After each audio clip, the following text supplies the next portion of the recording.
Sweden is to tighten its rules around citizenship in a bid to get tough on immigration. A raft of new measures is being proposed as its coalition government looks towards elections in September. But will it be a vote winner?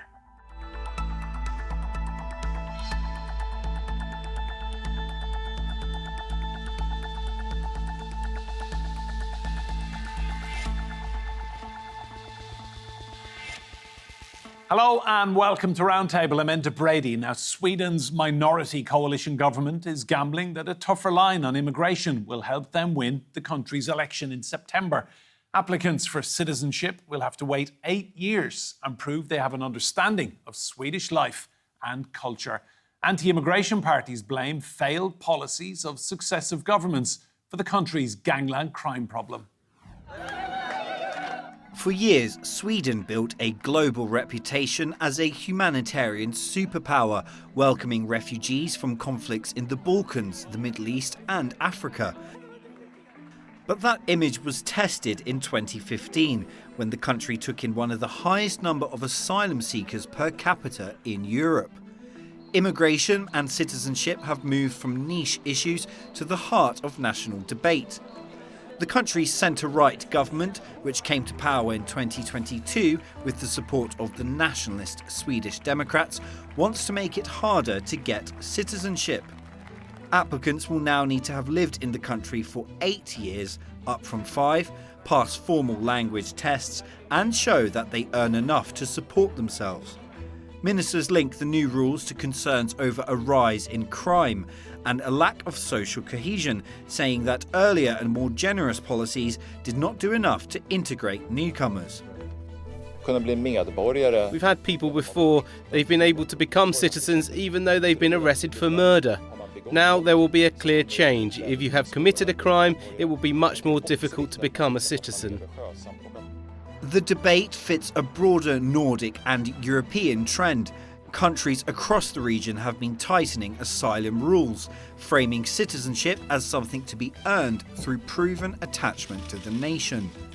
For people hoping to make Sweden their permanent home, the message is clear. Expect longer waits, more paperwork and tougher tests.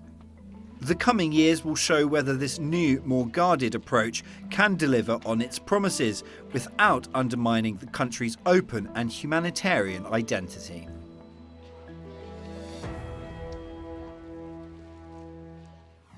Well, let's bring in our guests. I'm delighted to say in Malmö, in Sweden, we have Henrik Emilsson, who is a senior lecturer. That's at Malmö University. In Geneva, Switzerland, we have Gunila Von Hall, who is foreign affairs correspondent for the newspaper Svenska Dagbladet, Swedish daily news. And in Guelph, in Canada, we have Edward Koning, who is an associate politics professor. That's at the University of Guelph. You're all very welcome to this roundtable. Gunilla, to you first of all, just tell us why the Swedish government is looking to do this. Is this even a priority for Swedish people? Well, it's a priority for this government. It's a conservative government that we have now. And I think you have to look back to 2015 when we had a big influx of refugees and migrants, and we had around 160,000 asylum seekers from Syria, Afghanistan, Iraq. Then when this government came, their priority was to decrease the migration, the immigration and the asylum seekers. And last year, I think we had around 10,000. So this is a priority because in Sweden today, with the immigration, we have not really managed with the integration as this government wants. And that's why they felt like now we have to do something. Also keep in mind, Sweden is one of the most generous countries in the world when it comes to giving citizenship. Until now, it's enough you've been in the country 5 years, you're not a criminal, you can get a Swedish passport. And now the government says it has to be tougher. It has to be like in other European countries. We need a language test, a civic knowledge test, a minimum income requirement. It has to be like in other European countries. Immigration has to go down.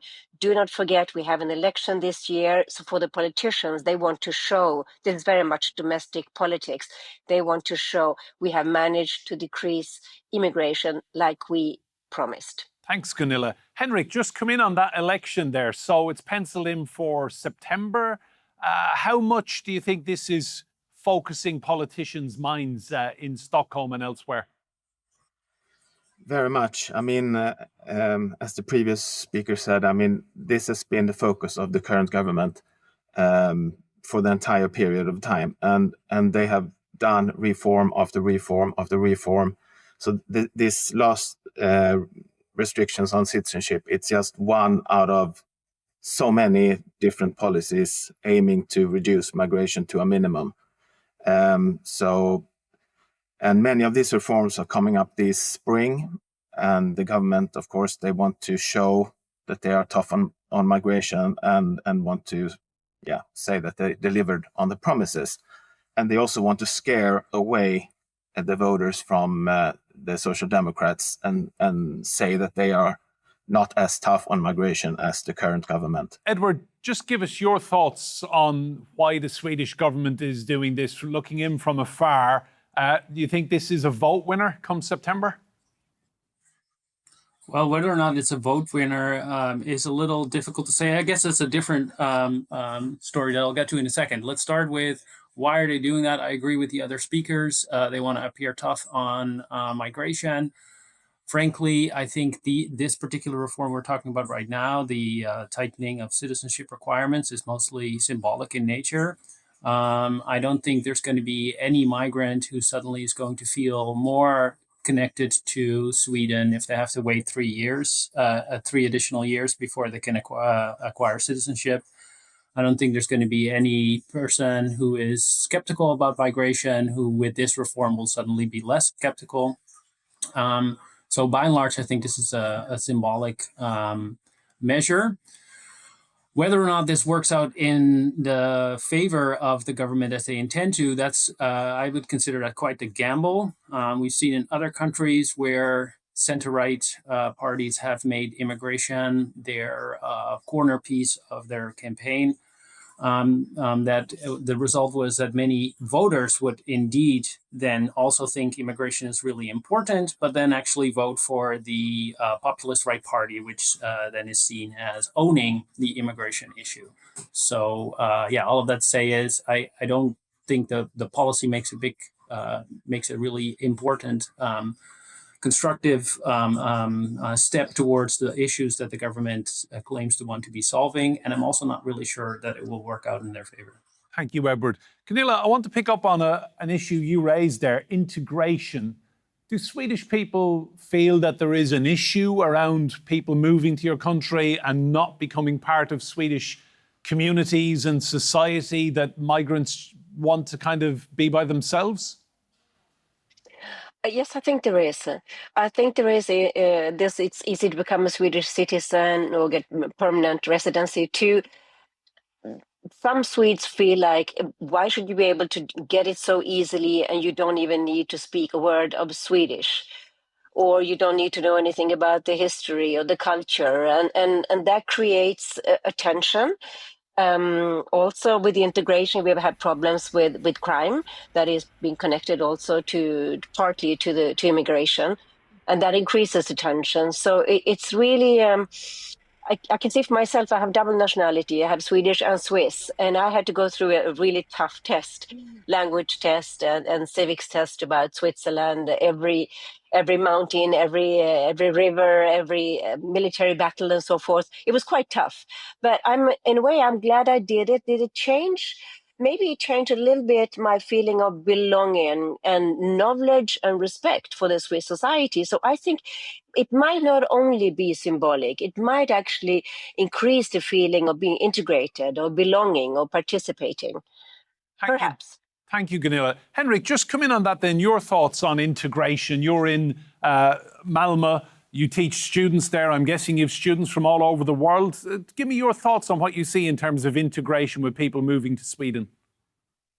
I mean, it's difficult to communicate that Sweden is actually very successful when it comes to integration. If you look at research, refugees are doing better in Sweden than in other European countries, better than in Denmark, even though Denmark has a lower unemployment rate in general. Sweden is doing better when it comes to integration.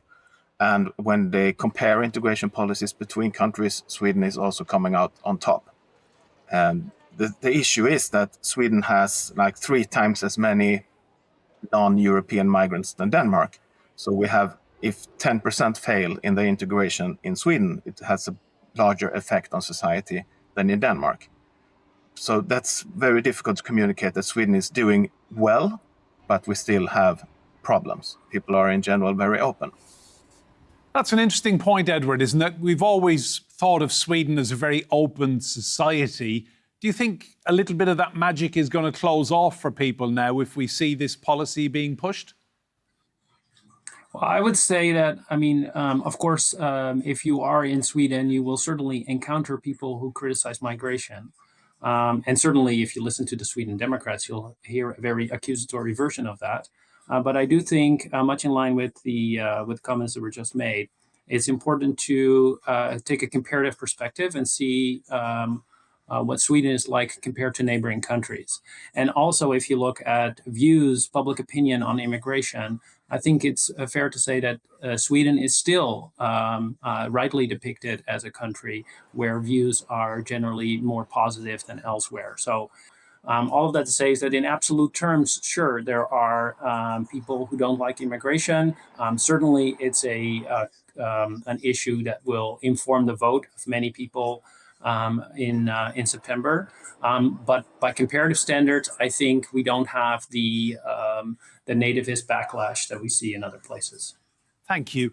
Gunilla, just talk to me about the kind of language and the tone of the debate in Sweden, because when we look at your country and we look at others in Europe, the UK has Farage, France has Bardella and Le Pen, Germany has Alice Weidel, and their use of language is very, very strong and striking. But in Sweden, the debate seems to be quite subtle.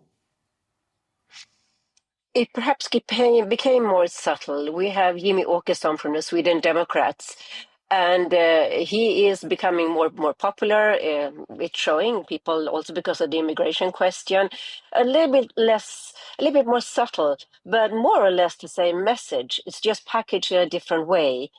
And then the other parties also want to join a little bit and go his direction, but they do it in a different way.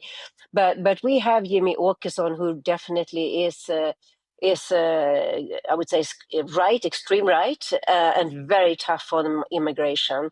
And that in a way mirrors also his popularity, also mirrors what a lot of people feel like it is a problem in the Swedish society. A lot of people connect that rightly or wrongly with the violence, the gang violence that we've had in Sweden that's actually now decreasing. But those two are connected too, and that increases the popularity in the Sweden Democrats that are really on the right. Thank you, Gunilla. Henrik, the point Gunilla just made there, mentioning gang violence, every country, and I'm from Ireland, we have our own issues with gang violence. Every country does. Anytime from outside Sweden that we see stories about shootings or bombings or gang violence, the narrative always seems to be that this is as a result of very lax, laissez-faire approach to immigration. Is that a fair assessment? Maybe a little bit. I mean, as I said before, there are a few that fail. There are a certain percentage of the population that has chosen the criminal path. And that's not mostly migrants. It's children that are, it's persons that are born in Sweden with immigrant parents mostly. So they have gone to school in Sweden, they have socialized. So I sometimes say they are very integrated because they know exactly how to work the system. So in a way, they are super integrated. They're too integrated because they know how to work it. So, but they have done a lot of reforms on crime, and we have seen some positive signs of improvement the last year and the few years. So, that's actually the biggest issue for voters. It's crime. It's more important for voters than migration. Thank you, Henrik. That is fascinating. Edward, let's just look ahead to the election then in September. How do you think this government is doing in Sweden? It's a minority coalition, it's centre-right, and clearly they feel that there's a lot of votes out there to be hoovered up by implementing this new policy. Yeah, I mean, so like you say, it's a center-right government that relies on the support from the Sweden Democrats for getting a majority of votes in parliament. So the parties are not polling fantastically. The government parties, they're also not polling terribly. If you compare the percentage of the vote these parties received in the 2022 election to what they have polled on average over the last month, there's not massive differences. But it's clear to the most visible differences are that the Social Democrats, so the main opposition party, would do quite a bit better than in 2022 if there was an election today, and that all the coalition partners would do a little worse, and the Sweden Democrats, if anything, would win a little bit. I think the bigger story is that over the last year or so, especially the moderates have seen, so the main government party have seen their support in the polls drop. And so I do think they are feeling the pressure that they need to do something to position themselves well for the next election campaign. But as I said in my earlier contribution, I'm a little doubtful if that's going to work out the way they think it will. Gunilla, last week on Roundtable, we looked at Spain and Pedro Sanchez's government's approach to undocumented migrants, basically giving 500,000 people the right to live and work in Spain legally, pay tax, and ultimately become Spanish citizens. Is that not something that you think the Swedish government might start looking at, making people see a pathway towards Swedish citizenship quicker and more fairly?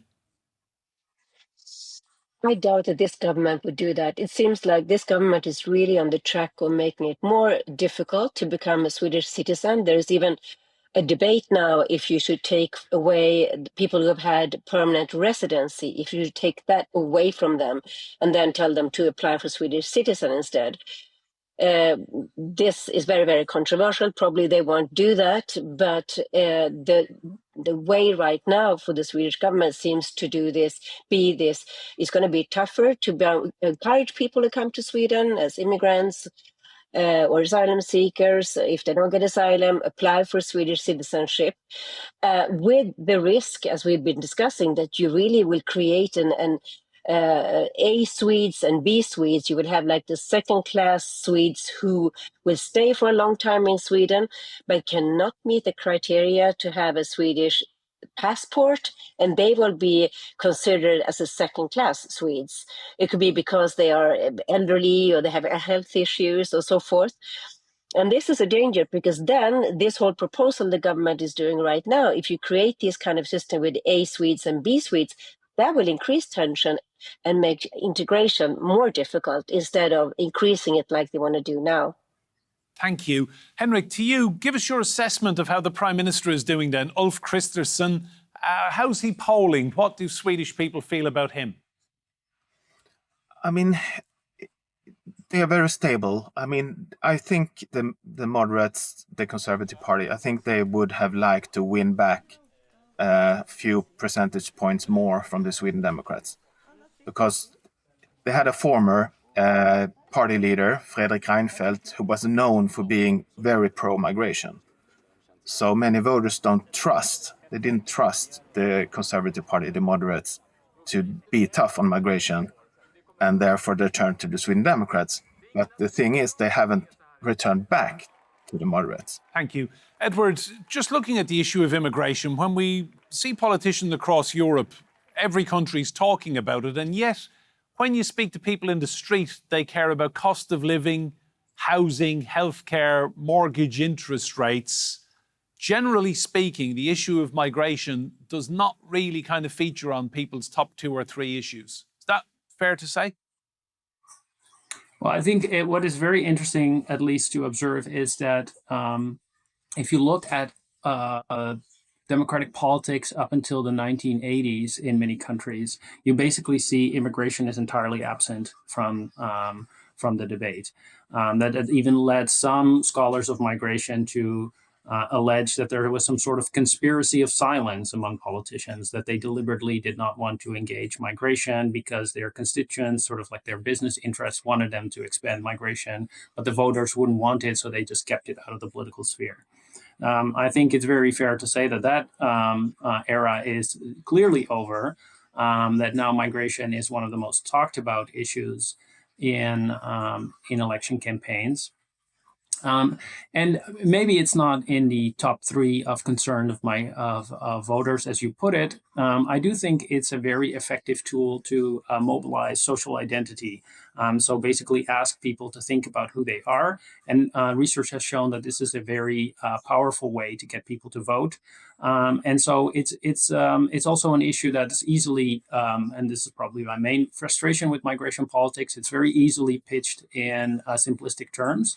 And so it lends itself well to soundbite campaigning, much more than a complicated tax bill would, which might actually have way more impact on people's everyday lives. Thank you. Gunilla, just a few words, please, about the issue of asylum seekers in Sweden, because there was one year, about a decade ago, where you had 160,000 people in 1 year come to Sweden. I mean, huge numbers back then, but that has really kind of changed, hasn't it? Oh, yeah, it's a big difference. There was during the Syrian crisis in 2015, we had 160,000 asylum seekers. That was also because Sweden was one of the few countries, if not the only one, offering a permanent residency. So a lot of Syrians came to Sweden, also from Afghanistan and Iraq.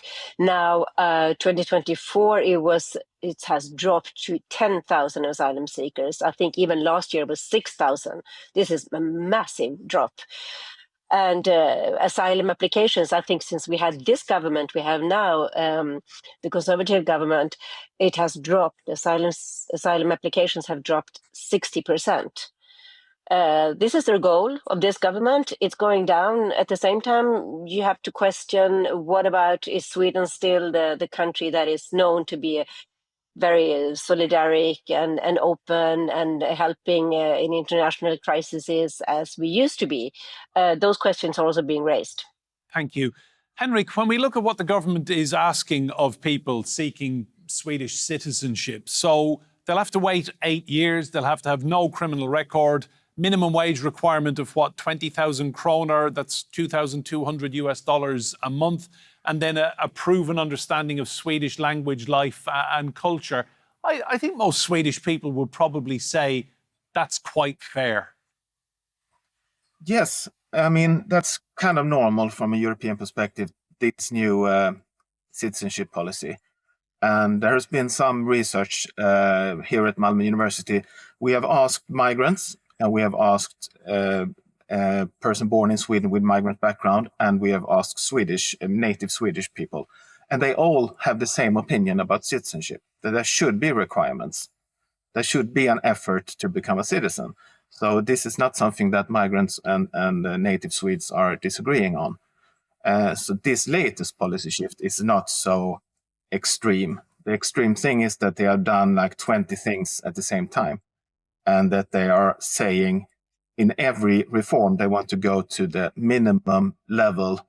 They want to respect EU law, and they want to respect international humanitarian law, but they want to be as close to that, as low as possible. Edward, when the election comes round in September, do you think this will be a top issue for people, or will it be economy, Trump, tariffs, Ukraine, whatever else is going on, what we're talking about in a few months' time? Or do you think migration in Sweden will be actually a priority? Well, I think what we have seen in lots of other countries is that if politicians are constantly saying migration is a top issue, then a good chunk of the voters will incorporate that information and will carefully consider their views on immigration when casting a vote. So, of course, concerns about affordability, about standards of living, about crime, as was mentioned before, they will be front and center. But I would be surprised if immigration doesn't play a large role, and I think it will be a large factor determining the success of the Sweden Democrats. Thanks, Edward. Gunilla, just to you, can your Prime Minister Kristersson, do you think he will win again come September, that he'll get enough to cobble together another coalition or perhaps even get over the line himself? Hard to say. I think probably the Sweden Democrats will get some more votes. I do think so. I think it might be a bit difficult for Kristersson because the Social Democrats are also they're increasing also their support. So it's going to be tough. We might get a change of government, or it might be Jimmy Åkesson who's going to come and create a coalition with the Sweden Democrats, and then Sweden would be even tougher on immigration. And Gunilla, just last point on this. Do you genuinely feel that once the rules are tightened up on citizenship in Sweden, that this will be a vote winner, that this will actually make any difference to the election campaign? I'm not so sure. I think the main question on the minds of the Swedish voters is, like was mentioned before, crime, jobs, healthcare, things that are close to people. I think that is on their minds. Basically, this law will come into force the 6th of June, which is National Day.